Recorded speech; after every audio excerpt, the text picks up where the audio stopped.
আমার ছেলের সবথেকে প্রিয় একটা কর্নার, যেখানে ও দিনের বেশিরভাগটা সময় কাটায়। এই যে কুশনটা দেখছেন, এটা হচ্ছে ওর সোফা। ঠিক আছে, এখানেই বসে ও গান শোনে।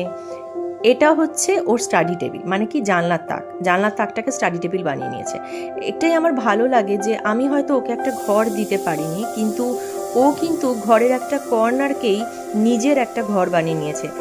এখানে আমি মায়ের ছবি রেখেছি, মা বিপত্তারিণী চণ্ডী।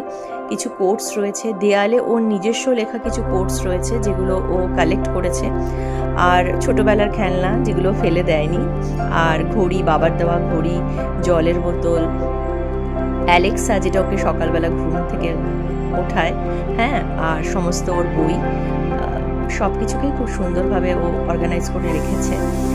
আর নিচে যে ওয়ার্ড্রপটা রয়েছে সেখানে হয়েছে ওর সমস্ত আর্ট অ্যান্ড ক্রাফটের জিনিসপত্র। ছোটোবেলায় আমি ওকে পড়াতাম, আর ওর অনেক পুরনো বইপত্র রয়েছে। আর একটা পাশে আলমারি, প্রথমেই ঢুকতে দেখালাম, আলমারিতে ওর জামা কাপড় থাকে। এই পুরো কর্নারটা হচ্ছে ওর। আমাকে বলে, মা তুমি একটা কাজ করো, এই ঘরটাকে দরকার পড়লে পার্টিশন করে দাও, মানে একটা কর্নার তোমার, একটা কর্নার আমার। তো যেহেতু ওর বাবা ওর ঘরটাকে দখল করে বসেছে, তা ও কিন্তু কম্প্রোমাইজ করে নিয়েছে।